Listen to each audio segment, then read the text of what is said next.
Well, good evening there to you, ladies and gentlemen. This is Scott Manning coming to you live from Scott Manning YouTube Sports Talk. I want to thank all of my loyal viewers for being with me here tonight. I first want to apologize for coming on this early at 5 o'clock this evening instead of my normal 11 o'clock p.m. start time. But we have two very important games tonight in college basketball, and I want to address both of them. The ones that are going to be out of the Mid-America Conference, surprisingly, I am going to talk about the MAC. And then the other one tonight is going to come right out of the Big Ten. And then I'm going to talk about the Saturday Slate, the latest conference races, and I've also got some bad news for Michigan State fans everywhere. I'm sure you're aware of it by now. And then for my closing thoughts, tonight, I'm going to be giving you my state of the college basketball address, and I'm going to give you my number one pick for the NBA draft, in my opinion. So, folks, we got a lot to talk about here in the next 45 minutes to an hour. We're just going to go right into it. Now, we're going to start it off. I know it's kind of odd, but I'm going to start it off with the Mid-America Conference. The number 18 Buffalo versus Bowling Green. I can't believe I'm doing it, but it is an important game because surprisingly, both teams only have one loss in conference play so far, and both teams are undefeated at home. The game is in Bowling Green tonight, and let's think about this for a minute. Bowling Green's coming off of a big win over Ball State. Dante Carruthers had 21 points. C.J. Massenberg had 16 points, 9 rebounds, and almost double-double for him against Ball State. Now, this is going to be an interesting game because the team leader, C.J. Massenberg, he does average 18.1 points per game and 6.7 rebounds per game. And he shoots 47% from the field. That could be very important tonight. And also, he shoots 40% from beyond the arc. That could be big. Jeremy Harris, 14.2 points per game. Don't take him lightly. He shoots 41% from the field, but he's only a 71.7% free throw shooter. That worries me a little bit. Now, Massenberg shoots 77.2%. That's pretty decent. But Nick Perkins could be the wild card in all this. He averages 13.9 points per game. He averages 7.7 rebounds per game. He leads the team in that department. Jeremy Harris leads in assists per game with 2.6. But Perkins, 46.1% from the field shooting, very impressive. And I'm going to say this, though. This could be an interesting matchup. But for Bowling Green, don't take them lightly. They're coming off of a big win. Now, Bowling Green's coming off of a loss to Miami of Ohio. This way you don't get confused, 67-53. Justin Turner only had 12 points. Antoine Little only had 10. Not very good. But Justin Turner could be the guy that could be the difference maker tonight. He averages 15.9 points per game. And he also does shoot 48.7% from the field. But the 71.6% at the free throw line worries me just a little bit. But but what about, there's some other big wild cards in this. Dejo Wiggins, he averages 12.6 points per game. He leads the team in the most rebounds with 11.7 rebounds per game. He shoots 47.9% from the field. That could be very important tonight. Dylan Fry, he averages 11 points per game. And he leads the team with 2.7 assists per game, and he shoots 41% from the field. That could be a very important factor tonight. And if you look at the team numbers, everybody thinks Buffalo has it wrapped up. I wouldn't quite say that if I were you. And I'll tell you why here in a second. Now, Buffalo, they do average 85 points per game.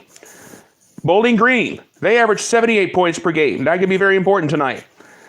Now, Buffalo shoots a little bit better from the field at 46.1%. But then Bowling Green shoots 44.4%. That could be huge tonight as well. And at the free throw line, Buffalo, 69% at the free throw line as a team. Something to brag about at all. Now, but what about Bowling Green at the free throw line? They shoot 65.9%. Not very good. 3-point land, Bowling Green's a little bit. Oh, come on.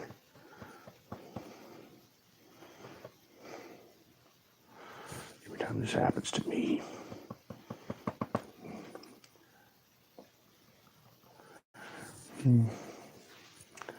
Oh.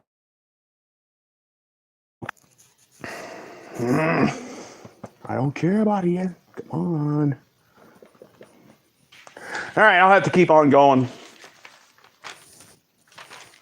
Why does this happen every time I try to line?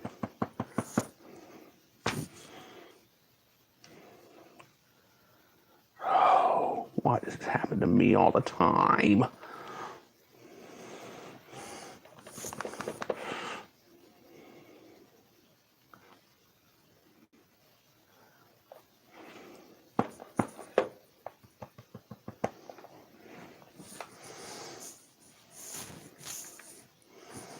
I'm going to have to start over. I'm going to have to start over again.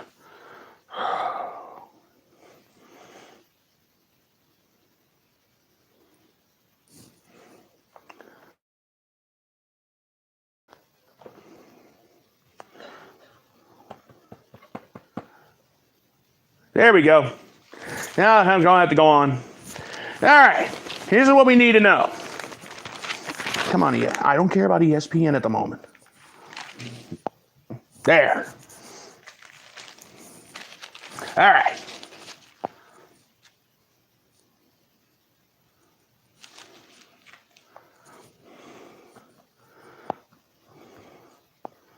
There we go. Now we're back up. All right. Sorry about that. The price of going live. Sometimes my device likes to act up and play games. But anyway, tonight's game between Bowling Green and Buffalo could be a big one. Now, here's what needs to happen. If Bowling Green gets into a three-point contest, they have a shot. But everything else, Buffalo, give this game to Buffalo. But I'm going to tell you right now, anything can happen. It is now the 1st of February in college basketball. This is a big night and a big weekend. And the bottom line is, there's a lot at stake here this evening. Okay, let's move on to the Big Ten matchup that's going to have everybody talking tonight. Number 21 Maryland versus number 24 Wisconsin. Now, Maryland is coming off of a horrible loss against Illinois this past Saturday. Coach Mark Turgeon said he was so sick he couldn't eat. After a great practice before the Northwestern game, he put on about 4 or 5 pounds. He was so happy with the team because Maryland was ready to go back to winning again. And I'm going to say this right now. Give Maryland credit. They came back and took it out on Northwestern. And I think Northwestern was ready for it. Bruno Fernando had 22 points, 10 rebounds. Had a double-double against Northwestern. Jalen Smith had 14 points. And I'm going to tell you right now, this is going to be an interesting game on here tonight. Now, as far as Wisconsin goes, they're coming off of a big win over Nebraska, 62-51. Brad Davidson, 13 points. Ethan Happ, he'd been averaging almost 20 points per game. He only had 10 in the victory over Nebraska. Maryland coach Mark Turgeon said, I was so impressed with our team after the loss to Illinois. We came back and took it out on Northwestern. And that's all there was to it. Wisconsin coach Greg Gard said, our victory over Nebraska is just warm-up to what we're going to be doing to Maryland here tonight. And what we're going to be doing against Maryland. They're a good team. They've really impressed me. And that's all there is to it. Now let's think about this a minute. Anthony Cowan Jr., he averages 17 points per game. He can shoot 85.5% at the free throw line if they need to. Bruno Fernando, 14.9 points per game. He leads the team with 10.3 rebounds per game. That could be very important here this evening as well. Jalen Smith, he averages 11.9 points per game. That could be very important tonight. He shoots 80% at the free throw line. He averages 50.6% from the field, but he only shoots 65.5% at the free throw line. That's the one thing that worries me. But what about Wisconsin? Ethan Happ averages 18.5 points per game. He leads the team in rebounds with 10.3 rebounds per game, and he also leads the team in assists with 5.1 assists per game. And he can shoot 56.1% from the field if need to. Demetric Trice, the next go-to guy, 13.9 points per game. And I'll tell you right now, he shoots 45.5% from beyond the arc. That is huge tonight. If they need a three-pointer, he's the guy to go to. Brad Davidson, 10.8 points per game. He shoots 44.1% from the field and 78.3% from the free throw line. That could be huge tonight as well. This game tonight is going to be a very interesting matchup. Maryland, they only average 75 points per game. Wisconsin, only 72 points per game. That's pretty close.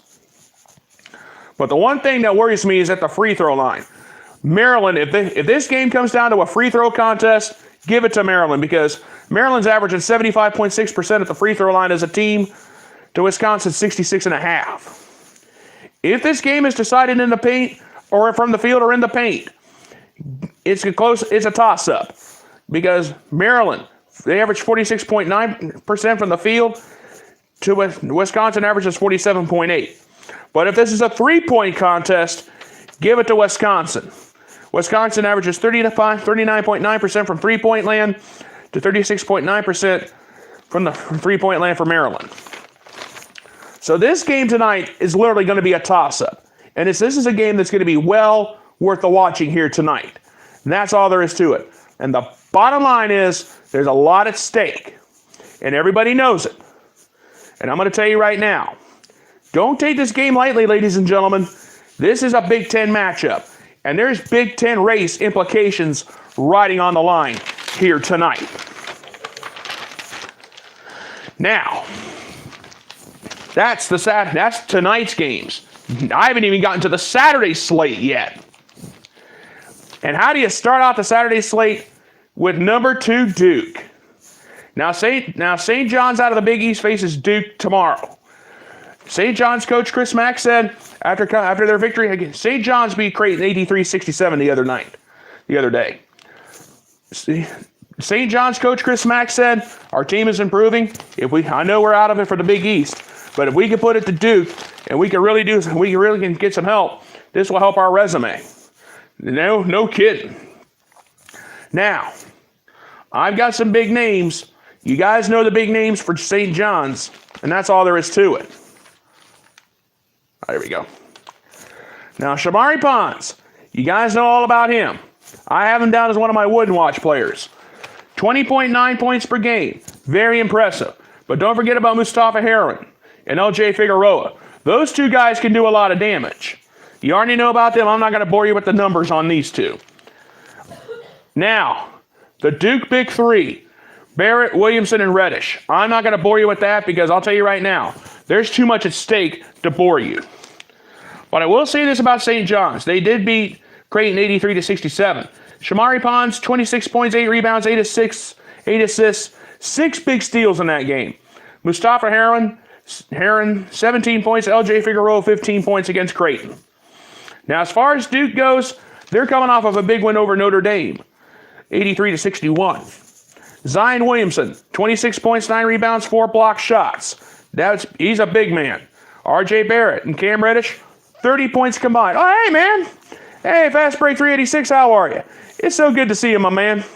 Enjoy the show. Now, everybody's thinking, Duke's got this wrapped up. Duke's got this wrapped up. I would not quite say that if I were you. And here's why. Now, grant you, Duke averages 87 points per game. However, St. John's does average 82 points per game.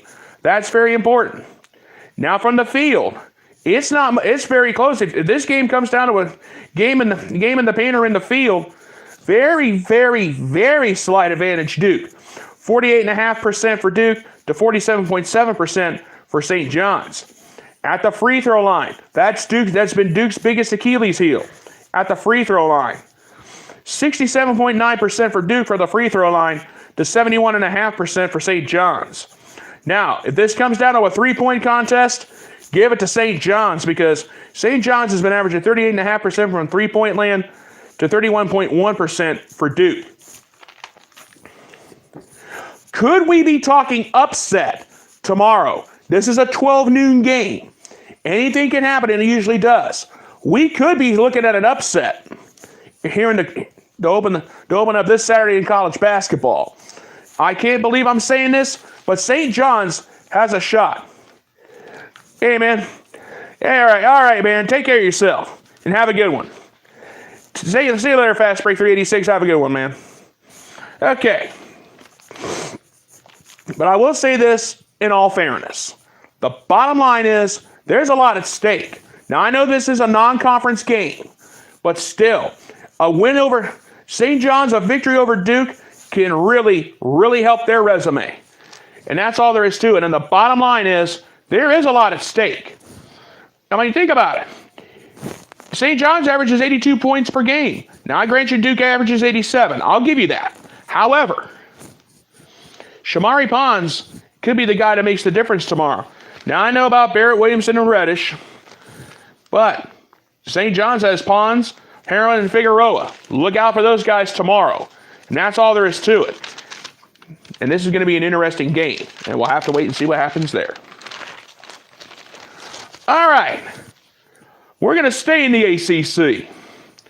For number 12, Virginia Tech faces number 23, NC State. This is going to be a fun game tomorrow.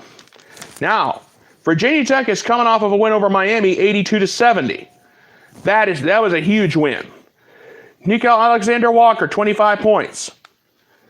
Virginia Tech shot 59% from the field for the game.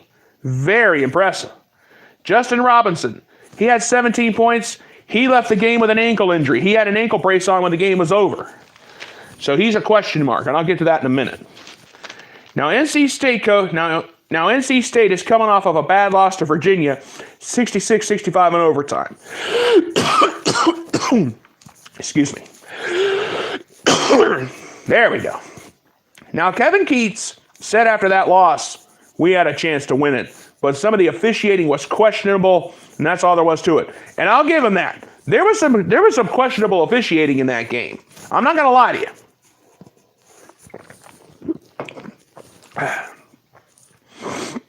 But anyway, I will say this for interest. I didn't even write any numbers down for the game for the players for NC State because there was no numbers available to write down. But the bottom line is this could be a close game anyway. And I'll tell you why here in just a second. Nickel Alexander-Walker, he's the go-to guy. He proved it the other night. 17.9 points per game. He shoots 54.1% from the field. He shoots a pretty good 79.4% at the free throw line, and he can shoot 41.8% from beyond the arc. That is huge. Now, Justin Robinson, due to his ankle injury, I've got him down as a question mark. Will he be ready to go? That's the big question. Will Justin Robinson be ready to go? And they are going to need him. He averages 14.4 points per game. He leads the team with 8.5 assists per game. He shoots 82.5% from the free throw line. He's the best. He's second best on the team at the free throw line for Virginia Tech. But if he's not available, look out for Ahmad Hill. 13.6 points per game. Don't take him lightly. And he leads the team at the free throw line with 87.9%. And he also shoots 43.8% from beyond the arc. That could be important as well tomorrow.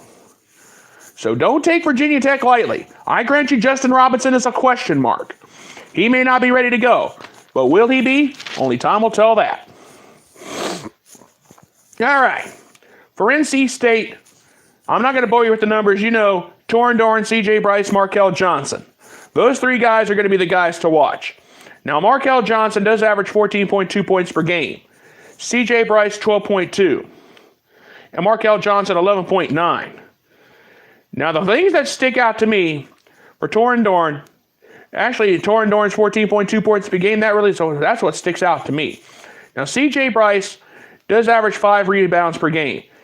And he shoots 51.4% from the field and 73.8% at the free throw line and 43.1% from beyond the arc. Bryce could be the guy that decides the game tomorrow. And now Markel Johnson, he does lead the team with 3.9 assists per game. He shoots 54.7% from the field and 43.6% from beyond the arc. Look out for him tomorrow, and he only shoots 74.4% at the free throw line. That's a little bit iffy. But anyway, this game could be a little bit closer than I expected.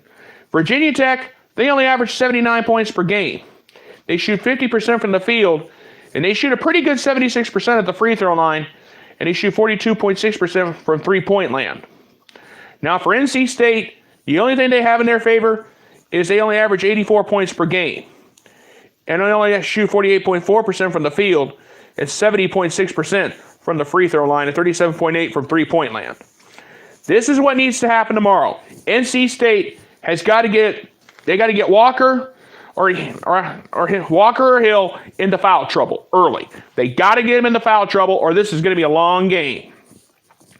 The only thing that's saving them, the only saving grace for NC State is this game is at home at the PNC Arena. I've never been there before. The only time I've ever been through North Carolina is when I had to drive through it, when my brother Dennis was in the Army. But I'm going to tell you right now, this is going to be an interesting game. Don't let these numbers fool you. Anything can happen. It's not February. We're about a month away from the conference tournaments, people. And that's all there is to it. Now, let's move on to the other big game for this Saturday. Number 9 North Carolina versus number 15 Louisville. This is a biggie. Now, North Carolina is coming off of a big win over Georgia Tech, 77-54 the other night. Cameron Johnson had 22 points, but keep in mind for North Carolina, they had runs of 20-5 and 34-11.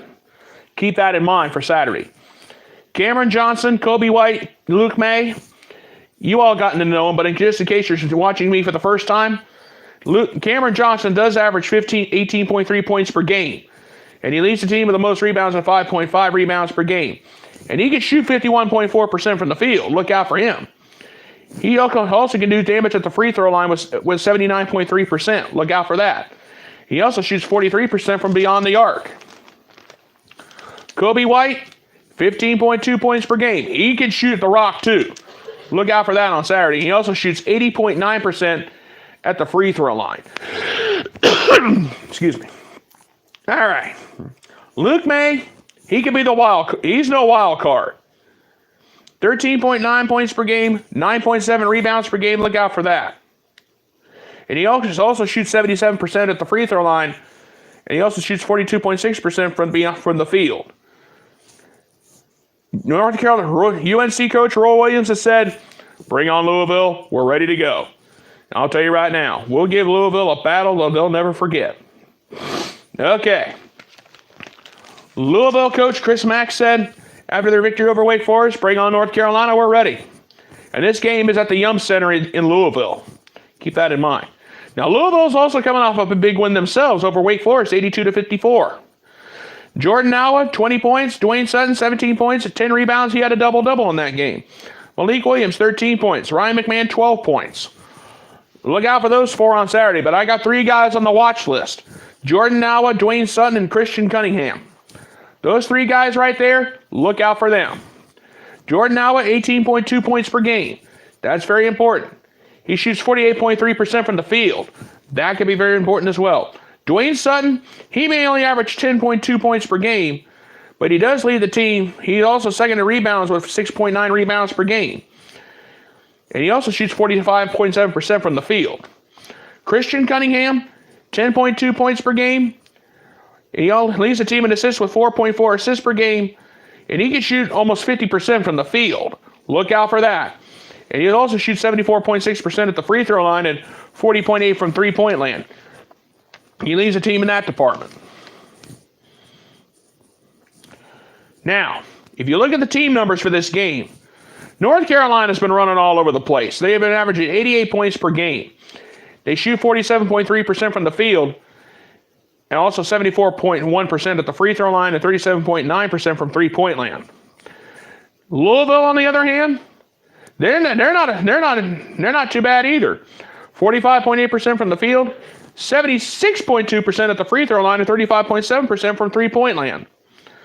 Now, if you break it down by each area, if you break it down, North Carolina averages 88 points per game. Louisville averages 80. Do you guys remember what happened the last time these two teams played in Chapel Hill? Louisville ran North Carolina right out of their own building. I haven't forgotten. I did a quick snippet right here on YouTube of talking about that game. After Louisville ran them out of the building, I was shocked. Now, from the field, North Carolina has a little bit of advantage. At the free throw line, if Louisville wants to win this game, they got to turn this into a game at the line. That's all there is to it. If it doesn't work out that way, North Carolina's got this game wrapped up. But I haven't forgot about what happened the last time. Neither is Roy Williams, because after that game, Roy Williams was so sick. You know, some of these coaches who lose badly, need to take a course in Bobby Knight Cussatology 101. Roy Williams should have used a sailor's mouth, dropped all the F-bombs, and took a page right out of Bobby Knight's book after that game.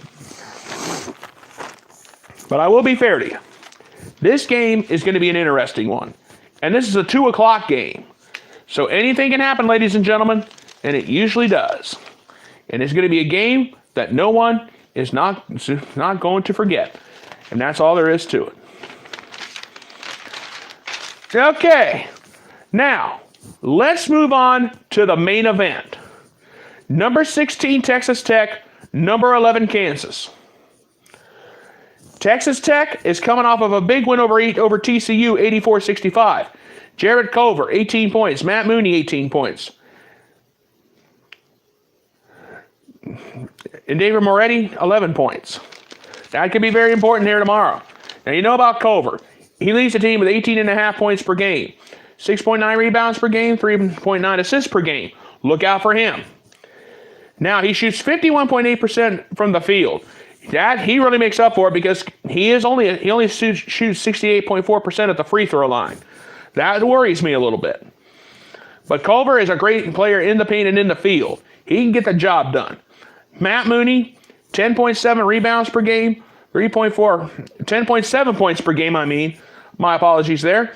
He shoots 44.3% from the field, and he shoots 73.2% at the free throw line. That's a little bit better. David Moretti, 10.4 points per game. He shoots 90% at the free throw line. Look out. If they need somebody at the line to win this game, Moretti would be the guy I'd want. And he shoots 41.5% from the field. And he shoots 47.9% from the field and 41.5% from beyond the arc. Look out for him. Now, Kansas is coming off of a bad loss to Texas. Kansas coach Bill Self said after that game, I couldn't say anything. I just went in the locker room and said, shut up, clean up, get on the bus. I'm not saying nothing. And he didn't say anything. That's about what he did. He didn't even want to talk to reporters after the game. And who could blame him? Now, Kansas, you know about the Azubuike injury. He's out. Dietrich Clausen, 19.2 points per game, 10.9 rebounds per game. That could be very big. LeGerald Vick, 14.5 points per game. You know about him. Devon Dotson, same thing. Now, in the Kansas game against Texas, Kansas only had 23 points in the first half, one of their lowest outputs this season. They had 13 turnovers. They played very un-Kansas-like basketball. Kansas's only saving grace is this game is at Allen Fieldhouse in Lawrence. That's their only saving grace. However, don't take Texas Tech lightly, and here's why. Texas Tech could possibly, there's a very slim outside chance that we can have an upset. Here's why. If you look at the team numbers, this is a fairly evenly close matchup. Now, Texas Tech, they average 71 points per game. That's very big. Now, for Texas Tech, for Kansas, they average 77 points per game. From the field, it's going to be a dead heat. Very, very slight edge, Kansas. 47.3% from the field for Kansas. 47.2% for Texas Tech. At the free throw line, give it to Texas Tech because they're shooting better at the line. 70.7% for them. Only 67.9% for Kansas. And then from three-point land, from beyond the arc, dead heat. 35.7% for Kansas, 34.7% for Texas Tech. So considering all this game is almost a virtual toss-up. This is a big one. And everybody knows how big this game is. Texas Tech and Kansas are in the middle of a 4 or 5 way dogfight for the Big 12. And that's all there is to it. Texas Tech coach Chris Beard said, bring on Kansas. I know we got to go to Allen Fieldhouse, and that's not a fun place to play. They haven't lost there in a long time. But Kansas coach Bill Self said, I told those guys to get their heads out of there. On the day, a couple of days after we lost that Texas game, I almost did start cussing and screaming like Bobby Knight, which is something I should have done when the season started. All right. Now, here's the thing. This is the main event that's going to have everybody talking. Now, all 4 games I mentioned for Saturday have main event status. Started right out with St. John's and Duke at 12 noon. Then you have Virginia Tech, NC State. That one's a little bit iffy, but North Carolina, Louisville, and the Texas Tech, Kansas, those 2 games especially, those last 2 I just mentioned, that I almost wanted to call that. I'm about ready to call it a double main event, and that's all there is to it. And ladies and gentlemen, these 4 games I mentioned today, and then the 2 I mentioned tonight, some of these games have main event status written all over them. And now, it's time for the all-important standings in the Power 5 in college basketball. Now, out of the ACC, we have about a 3-4-way race. Virginia, Duke, Louisville, North Carolina, Virginia Tech, and Syracuse. Virginia and Duke would be the 2 odds-on favorites. But Duke may have their hands full against St. John's. So Virginia, I think they can win the conference. And let me get something sturdy here. I can actually do some marking on here. All right, there we go. Now Virginia, a definite. They might win the conference. They could take it away. Duke, definitely. Now for Louisville, I'm gonna put a yes, but I am gonna put a flat line because they do have a battle tomorrow against North Carolina. North Carolina, the same thing. This is going to be very interesting. It's going to be very close. Virginia Tech, if they beat NC State, I will say yes, but I will go ahead and give them a yes, but I'll put a flat line. Syracuse, could they possibly jump out of the pack and take it away? They've beaten Duke once before. And you know Duke has to play North Carolina twice somewhere. And you know Virginia Tech's got to face some of these teams. You know Syracuse is going to get Duke one more time at the Carrier Dome. So I'm going to say yes. However, I am going to go ahead and put a flat line because they're a little bit further back than what I'd like. And I'm going to say this right now as far as the ACC race goes. Virginia, Duke, they're the classes of the field right now. Louisville and North Carolina, that's going to be a big game tomorrow. Virginia Tech's got an important game against NC State. And Syracuse, don't count Jim Boeheim out. Don't count the Orange out at all. Because Syracuse has already beaten Duke once at Cameron Indoor, 95-91. That's what sticks out to me. Now, if Syracuse could beat Duke at Cameron Indoor, you know Syracuse is going to have to face Duke one more time. So, I think Syracuse can come out of, there is a very good possibility, we have a possibility that Syracuse could possibly jump in and take it away. Virginia Tech, same thing. North Carolina, Louisville, the winner of that one's really going to be in the driver's seat. Duke, Virginia right now, they're just the class of the field. Now Duke, they may have a tough test against St. John's tomorrow. And nobody out in Durham may not realize this. Don't take St. John's lightly. And I mentioned that in the beginning because they got Pons, Heroin, and Figueroa. For crying out loud. And also, too, St. John's does average 82 points per game, and I've already mentioned that. So as far as the ACC race goes, it's not anywhere near decided. It's probably going to come down to about the end of February or early March before we know who wins the ACC regular season crown. Now, we have a 5-team race in the ACC. The Big East, not much. I mean, right now, the Big East is Villanova and Marquette. And you know these two teams have to face each other one more time. Now, Villanova, Phil Booth, Colin Gillespie, watch out for them. And also, too, for Marquette, Marcus Howard, he's been the class of the field, and then you got Sam and Joey Hauser. Because it's going to come, basically, it's down to Villanova and Marquette to win the Big East. Because right now, the rest of the conference is weak. Georgetown, St. John's, Seton Hall, they're all fighting just to stay alive in the Big East race. And this is to stay alive in any discussion to be in the NCAA tournament come March time. anything can happen in the Big East. It usually does. But as far as the Big East regular season goes, it's down to Villanova and Marquette to decide it all as far as the regular season goes. And the bottom line is, these two teams here, it's going to get very interesting down the stretch. And that's all there is to it, and I'm going to say it right now. This game, tonight, when these two face off, it's going to be fun. And we'll see who the better team is when these two teams face off again. You know they got at least one more coming.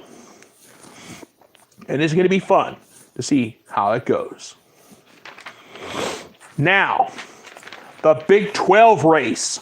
The Big 12, what can you say? Kansas is struggling right now. 5-3 in conference play. Ouch. Let's think about this. Kansas State, I've been looking at everything. Could this be the year of the pack? Could this be the year that the pack wins the Big 12 and knocks Kansas off the mountain?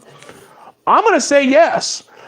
Kansas State, they're sitting at we have a tie between Kansas State and Baylor for the lead in the Big 12 conference. If anything, consider what I've seen out of Barry Brown Jr. and the Kansas State Wildcats. I think they can do it. So I'm going to say I'm going to put down a yes. They can win the conference. Baylor 5-2, same thing. I'm going to say yes. Now the question is, if those two teams lose some games somewhere, who could possibly jump in and take it away? Texas Tech and Kansas, they have a face-off tomorrow. And whoever wins this game is going to be in the driver's seat. So Texas Tech, Jared Culver and company, they got a battle tomorrow against Dietrich Lawson. Now, here's the wild card. Kansas has no Udaka Azubuike. He's out for the season.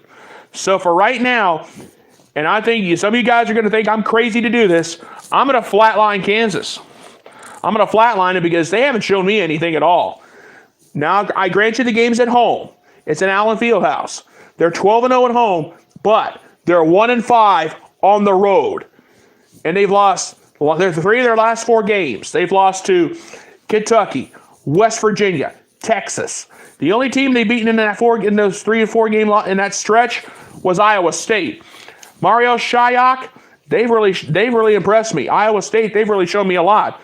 So, but for right now, I am going to go ahead and put a check mark, but I am going to go ahead and flatline it because you know they got to face, because you know Kansas has Iowa State. They're not facing them Iowa State anymore. The winner of the Texas Tech-Kansas game is really going to be in the driver's seat. So I'm going to put down Texas Tech as a yes, but I am going to go ahead and flatline it because they got to face off. They've got to face off tomorrow. Now you're thinking, Scott, why are you giving Texas Tech a shot instead of Kansas? Now, some of you have been asking me why. Here's why. Texas Tech has shown me a lot.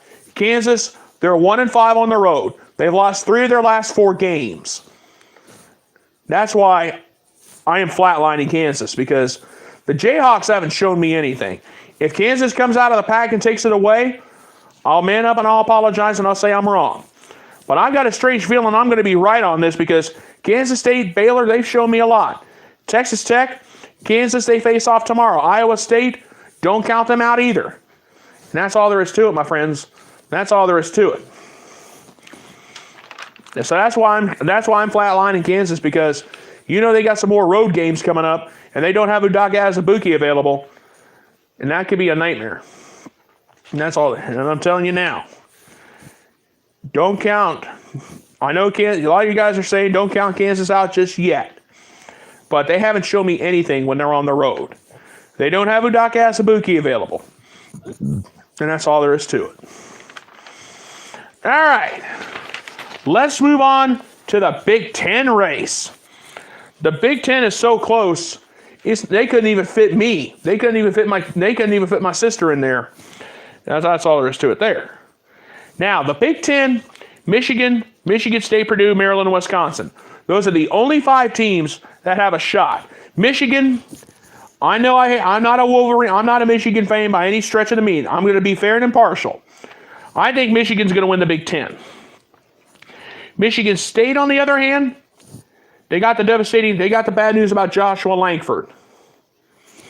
So I'm going to go ahead and give him a shot, but I am going to go ahead and flatline it because of the Langford injury. Now, I grant you, Michigan State still has Nick Ward, Cassius Winston, who can step up to the plate. If they don't step up, they're sunk. Purdue, Carson Edwards, I'm going to give them a shot at winning the Big Ten.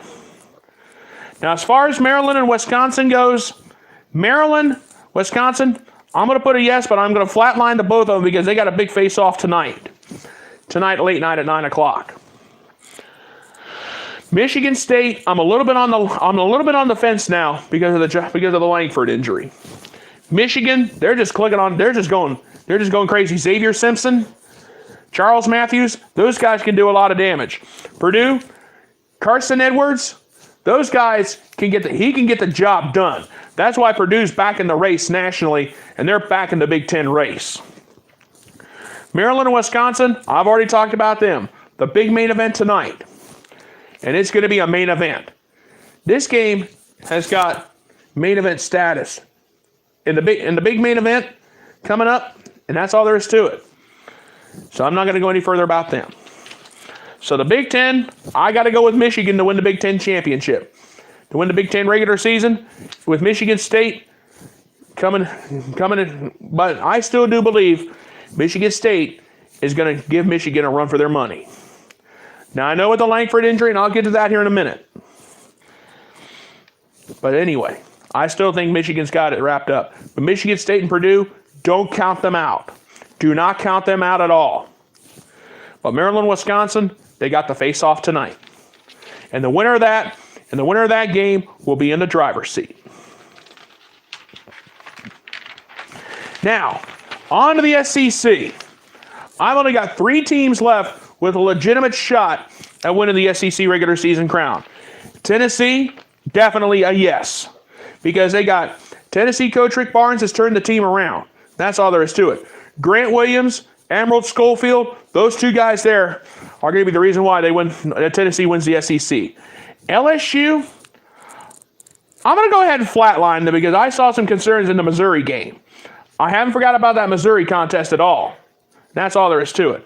Now, Kentucky, on the other hand, coming off of a big win over Kansas last Saturday, I'm going to say yes. I think it's going to come down to Tennessee and Kentucky to win the SEC crown. And I'm going to tell you right now, this is going to be a very interesting week. Tennessee's got a big game. Kentucky's they got some more games coming up. You know, those 2 have to face each other one more time. But what about LSU? After what I saw against Missouri, I'm on the fence. Now, LSU looked pretty good in their last outing. I grant you. However, I do have some legitimate concerns. So don't count them out just yet. But Tennessee and Kentucky, those will be the 2 teams that decide the SEC crown and the SEC race. And that's all I'm going to say about that here this evening. All right. Now, you guys heard me talk about the concerns that I have from Michigan State winning with Joshua Langford. Langford is out for the season. He was one of the best shooting guards that Michigan State's ever had. He hasn't played since the Ball State game back in December. He suffered a left foot injury against Northern Illinois last December. He's missed the last 8 games. Tom Izzo said after the game, at a press conference, it saddens me and it hurts me to announce that Joshua Langford is out for the season. And also, too, he's also said surgery is likely. He was hoping that Langford would improve. So would I. Because I think without Langford now, Michigan State may be in a little bit of trouble. Because listen to this. He was averaging 15 points per game, 3.6 rebounds per game, and 2.3 assists per game. And he shot 40% or better from beyond the arc. That hurts. That does hurt Michigan State. And that's all there is to it. Because I'm going to tell you right now, without Langford, freshman Aaron Henry and senior Matt McQuaid have seen more playing time because of it. Tom Izzo's trying some other things. He's got to now. But still, he does. But however, no need to fear for Michigan State just yet. Cassius Winston, Nick Ward, they can step up too. And a freshman Aaron Henry can show that he can play. He may get a starter role. Matt McQuaid, he might get a starting role before it's all said and done. And the bottom line is, tonight, without Langford, can Michigan State still win the Big Ten championship? Now, you did notice I said I'd give them a shot, but I did flatline them because of the Langford injury, because I am a little bit concerned. And I think everybody in East Lansing is a little bit concerned about Joshua Langford tonight. This is going to hurt, yes, because the 15 points per game, that's going to hurt. And that hurts big. That hurts bad. A lot of people have said, we're all in on Michigan. Don't say that just yet. I've seen anything can happen. Because, Michigan and Michigan State have to face off one more time. But I'm going to tell you right now, the Langford injury, it does hurt a little bit. And that's all there is to it, my friends. That's it. That's all there is to it. And now, ladies and gentlemen, it's now time for some closing thoughts for this show. The NBA draft is upon us. And some people have asked me, who would you take number one in the draft? Who would be your number one draft choice? Well, if I had to pick, I would have to go with Marcus Howard of Marquette. He averaged almost 25 points per game since he's been in Marquette. So yes, I'm gonna stay away from Duke. I love Mike Krzyzewski. I love what R.J. Barrett and Zion Williamson have done. But I got to go with Marcus Howard. Marcus Howard of Marquette as my number one draft choice. 25 points per game, what he's done, he's really impressed me. But nothing personal against Duke, nothing personal against R.J. Barrett, Zion Williamson, Emerald Schofield of Tennessee, along with Grant Williams. But I'd have to go with Marcus Howard out of Marquette in the Big East, because they've really shown me a lot. So that's my draft. That would be my pick for the number one draft choice, right there. And you know what I'm going to do for the next few minutes? I'm going to give a state of the college basketball address. The state of college basketball is very good. Right now, we have 8 teams that have a shot at winning the national championship. Duke, you know about Duke, Kansas, and all the others. We have about 8 teams that could possibly win the national championship. We have some surprise teams that could possibly jump in and take it away. This whole season has been crazy. It's proven, and everybody says, why do you take college basketball more seriously than the pros? The college game, you can be yourself, you can have fun, and when you see a three-pointer at the buzzer, everybody goes crazy. And everybody's asked me, and a lot of people have been asking, do you think college basketball is better than the NBA? I say yes, and you're seeing why. Some of these guys, some of these kids who play their hearts out for 40 minutes show me a lot. And the bottom line, and I'm going to say this now, we're not done. It's the 1st of February. And it's absolutely unbelievable what I've seen so far. Buzzer beaters galore, teams coming out of nowhere.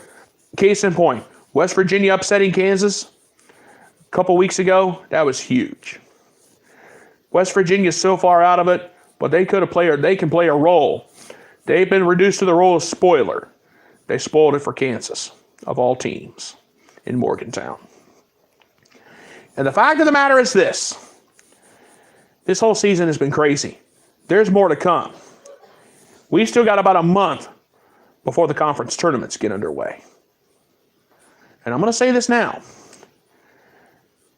A lot of people have asked me, is this season going to do you think there's more craziness to come? I say yes. You know Duke, North Carolina, they got 2 big meetings coming up. Syracuse could possibly jump out of the pack and take it away in the ACC. The Big Ten, it's been very interesting. The Big East has been lackluster. If you go away from Villanova and Marquette. But I'm going to be honest with you. This season has been great. This season has been fantastic. There's no clear-cut number one. No clear-cut favorites. All the favorites have gone down at one point or another. There's no true clear-cut favorite to win it all this time. We have 7 or 8 teams that legitimately have a shot at winning the national championship. I know we got to get through the conference tournaments first before we get to Selection Sunday. But I'm going to say this now. Don't take these guys lightly. And that's all there is to it. And the bottom line is, we got a lot more college basketball to come. And it's just going to get more crazy. And I'm going to tell you something right now. And this is part of my address. A lot of these kids, now a lot of these players, some of these players like Zion Williamson, R.J. Barrett, I've got a feeling it's going to be a one and done. Because they're going to go to the NBA. Which leads me to my next point. The importance of a college education. If I was a college coach, I would do anything in my power to encourage these kids to stay in school. Get your degree, and then if you want to go pro, go pro. But I would be encouraging these kids to stay and finish their schooling. Now, I know some of these kids come from the poorest neighborhoods, and I understand that. I get it. However, get yourself a college education, because I'll tell you right now, if you have no college degree and you get hurt in the NBA, you're screwed. And that's all there is to it. Now, if you want to go pro, then finish your education later. That's fine. I support that. But don't drop out. I'm seeing too many of these kids leaving school, then going pro, and then getting hurt, and then they're right back where they started. Nowhere. Zion Williamson, R.J. Barrett at Duke, I've got a bad feeling they're going to be one and done. I hope I'm wrong. But some of these kids, there's a lot of these kids that stay in school to finish their degrees. And for them, I commend you for it. But I'll tell you right now, you don't know the value of a college degree. You need to finish school. Some of you young guys who are thinking about going 1 year of school and going pro, think long and hard. I rarely say this. Think long and hard about that. Because I've seen players go one and done, drop out, then they get hurt, then they're poor, then they're right in the poorhouse. I've seen it. I've seen what's happened in the past. Stick around and get your degree. Don't throw it away. But I'm telling you right now, the importance of an education, of a college education, you get your degree, and then if you go pro and you get hurt, you have something to fall back on. You have that little bit of that nest egg, that safety net to fall back on in case you get hurt. But let me tell you something. These kids who excel in the classroom have really shown me a lot. The ones that just go to school just to play ball, then go play in the NBA, those are the ones that worry me the most. So I'm telling you, get a college education. Get your degree. And you'll see what I mean. And that's all I have to say tonight.